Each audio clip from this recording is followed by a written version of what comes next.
Japan आउँदै हुनुहुन्छ होशियार हो। तपाईं यदि जापान आउँदै हुनुहुन्छ भने एकदमै होशियार हुनुपर्छ।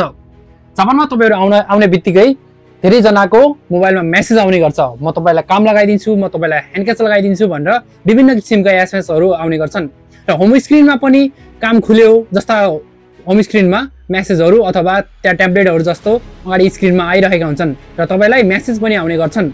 हो, मेसेज आउँछ ठिकै छ, काम लगाइदिन्छु भने पनि ठिकै छ, तर है के कुरा बुझ्नु भने यदि तपाईहरुलाई यस्तो Apple card, Google play card, Amazon card जस्ता यस्ता विभिन्न कार्डहरु कम्पनीमा गएर किन अनि मलाई फोटो खिचेर पठा भन्छ भने होशियार, तपाई सिधै ठगी हुँदै हुनुहुन्छ। यो सबैले जान्नै पर्ने विषय हो। मैले यसभन्दा अगाडि आउने भाइहरुलाई पनि कति पहिला सम्झाएको थिएँ यो एकदम सरासर ठगी हुन्छ, यस्तो कुरामा एकदम ख्याल गर्नु भनेर, तर कसैले सुनेनन् अनि कसैले मानेनन्। अनि पछि तिनीहरु ठगिए अनि मलाई दाइ तपाईले त साच्चै भन्नुभएको रहेछ, हामी त ठगियौं भनेर मेसेज गरे। त्यसो हुनाले तपाईहरु जापान आउँदै हुनुहुन्छ, भर्खरै जापान आउँदै हुनुहुन्छ भने यस्तो कुराले एकदमै होशियार हुनु होला। तपाईलाई कतिपय त नेपाली ट्रान्सलेट गरेर नेपालीमै मेसेज गर्ने गर्छन् र कतिपय इंग्लिशमा मेसेज गर्ने गर्छन्। तेरो काम फिक्स हुन्छ, तैले मलाई यदि यो पठाइस् भने तेरो काम फिक्स हुन्छ अनि म तँलाई एउटा आईडी कार्ड पठाउँछु अथवा त तेरो काम पाएको एउटा लेटर पठाउँछु भनेर त्यस्तो बाहना गरेर तपाईलाई कम्पनीबाट यस्तो एप्पल कार्डहरु, प्ले स्टोर कार्डहरु अथवा अमेजनको कार्डहरु यस्ता विभिन्न कार्ड पठाउन भन्छन्। यस्तो कुराबाट एकदमै बच्नु होला र सबैजना सचेत हुनु होला। यो सरासर ठगी हो। यदि तपाईले काम लगाइदिन्छु भन्छ, मेसेज गर्छ अथवा तपाईले कसैलाई मेसेज गर्नु भएको छ र काम लगाइदिन्छु भन्छ भने तपाई खुद जानुहोस्, कहाँ आउनु पर्ने हो म त्यही आउँछु, इन्टरभ्यु दिनुपर्ने हो भने म इन्टरभ्यु दिन्छु र म तपाईलाई त्यही डकुमेन्टहरु सबै बुझाउँछु भनेर तपाई त्यहाँ गएर काम गर्न सक्नुहुन्छ, यदि कुनै फ्रड होइन भने। तर यदि तपाईलाई कसैले यस्तो कार्डहरु किनेर पठा भनेर भन्छ भने त्यो सरासर गलत हो। तपाई फस्दै हुनुहुन्छ र तपाईले आफ्नो पैसा खेर फाल्दै हुनुहुन्छ। धेरै जनाले यस्तो गरेको मैले पाएको छु। सुरुमै कसैले नि काम पाउँदैन, काम नपाउन्जेल एकदमै धेरै गाह्रो भएको हुन्छ, काम पाइदै हुन्थ्यो, जता भयो नि जे भयो नि भन्ने हुन्थ्यो। यस्तो कुराहरु हुने हुनाले तपाईले एकदम धेरै ख्याल गर्नु होला र ठगिनुबाट बच्नु होला। धेरै जना ठगिएको छन्, सुरुमै आउँदा बित्तिकै काम हुँदैन र जे भने पनि मान्ने टाइपको हुन्छ। हो, यिनी भनेको जस्तो नेपालमा प्रिपेड कार्ड भन्छ नि, जस्तो रिचार्ज कार्ड हो, यिनी पनि डिजिटल रिचार्ज कार्ड प्रिपेड कार्डहरु हुन्। यदि तपाईले यस्तो किनेर खोलेर भित्रको तपाईले त्यहाँ नम्बर हुन्छ त्यो पठाइदिनु भयो भने त्यसपछि तपाईलाई मेसेज आउन बन्द हुन्छ, तपाईलाई ब्लक गरिदिन्छ अनि तपाईबाट कन्ट्याक्ट लेस हुन्छ। हो, यो सरासर ठगी हो र धेरै जना ठगिएका छन्।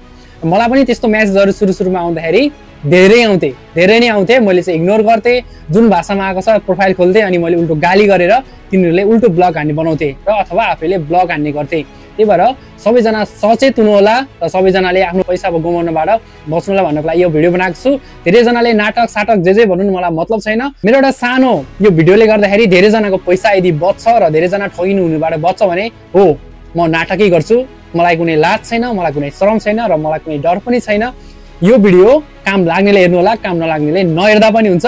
र यदि तपाईहरु विदेश आउँदै हुनुहुन्छ भने यो भिडियो एकदम धेरै ख्याल गर्नु होला र जापानमा आउँदा बित्तिकै कुनै त्यस्तो फ्रड मेसेजहरु आयो भने तपाईले एकदमै ल यो दाइले यस्तो भनेको थियो है अथवा यो भाइले यस्तो भनेको थियो है, यो चाहिँ फ्रड हो है, हामीलाई चाहिँ ठगी हुँदैछ भनेर तपाईले त्यस्तो काम गर्दै नगर्नु होला है। यो चाहिँ एकदमै फ्रड हो र एकदमै ठगी हो। धेरै जना ठगिएको छन्। मेरै नजिकको भाइ, हामीभन्दा पछिको भाइ, मैले भन्दै 1500 रुपैयाँ ठगिएको थियो। कार्डहरु पाउँछ 1500 देखि 1000 देखि 1500 देखि लाखसम्मका कार्डहरु हुन्छन्। यस्तो कार्डहरु किनेर तपाईले फोटो खिचेर पठाउने काम गल्ती नगर्नु होला र ठगिनुबाट बच्नु होला। काम पाइन्छ बिस्तारै, नआत्तिनु होला। यहाँ 3-4 महिना काम नपाएर पनि सबैजनाले बिस्तारै नआत्तेर कामहरु पाउने गर्छन्। त्यही भएर बरु काम कता पाइन्छ आफूभन्दा अलि सिनियर दाइहरुलाई सोच्नु, कसरी गर्ने त्यो कुराहरु बुझ्नु र गर्दा एकदम राम्रो हुन्छ। सो गाइस, कोही पनि नठगिनु भन्ने मेरो चाहना हो। कुनै योसँग मेरो कुनै लेनदेन छैन, जस्ट एउटा नेपाली भएको नाताले कोही पनि नठकियौं भनेर मैले यो भिडियो बनाएको छु। आशा छ यो भिडियो पक्कै पनि तपाईलाई एकदमै धेरै हेल्पफुल हुनेछ र कोही तपाईको साथीहरु विदेश आउँदै हुनुहुन्छ भने त्यसलाई पठाइदिनु। तपाई आउँदै हुनुहुन्छ भने यो भिडियो सेभ गर्नु अथवा यो भिडियोलाई तपाईले के गरेर भए पनि कुनै ठाउँमा पठाइदिनु। कोही ठगिनुबाट बच्छ भने त्यो पनि मेरो धर्म हो र तपाईले यदि शेयर गरेर त्यो मान्छे ठगिनुबाट बच्छ भने त्यो तपाईको पनि धर्म हो। बाइ बाइ, जय नेपाल, सायनारा।